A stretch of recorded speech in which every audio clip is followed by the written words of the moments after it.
Good evening, everyone. This is your friend Randy here. I'm sure some of you have seen the press release that we put out today.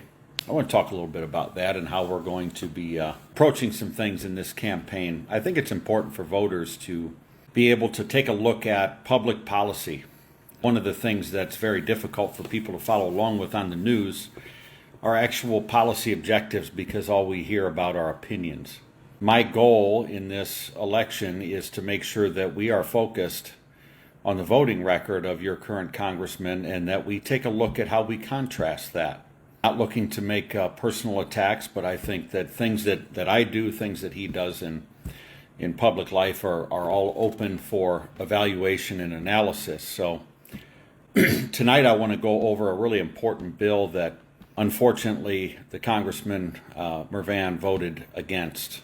And that is the $14.3 billion Israel Security Supplemental Appropriations Act. It's House Resolution 6126. It passed the House, but the congressman voted against it. And the summary of this bill is it's a passage of the bill that would provide $14.3 billion in security assistance for fiscal 2024 for Israel to defend itself in its war with Hamas. It would provide $9.2 billion for the Defense Department to replenish Israeli weapons stocks, $1.35 billion for defense research and development, including $1.2 billion for continued work on Israel's Iron Beam missile defense system, and $3.5 billion for State Department foreign military financing.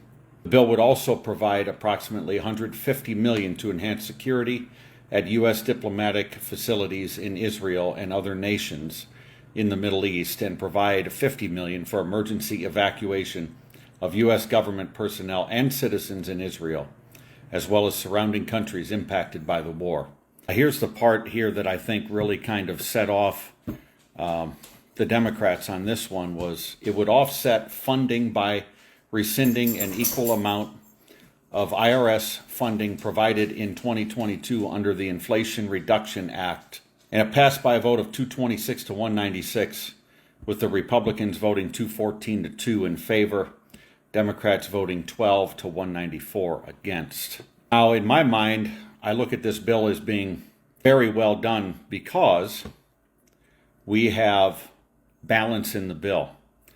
God forbid Washington passes a bill that's actually funded, and funded with money that's already within appropriations, that we're transferring funds from one balance to another, and that we're actually reducing the funding of a bloated government agency that's being used to, frankly, attack people. It's being weaponized. So I think this is a great bill that was passed out of the House. I don't know what its fate will be once it reaches the Senate and the president's desk, if it gets that far. I suspect it won't, because there's one thing that Washington politicians love and that they are addicted to, and that's your money. So if they can pass a bill that doesn't have to be balanced, that creates a higher deficit, that seems to be much more attractive than passing bills that make sense and that are fully funded. So we're going to be continuing to take a look at some of these bills and the voting record of your current congressman, and making sure that we're doing things that are right for the 1st District and right for the United States of America. This bill, balanced well, properly funded, is right for the United States of America.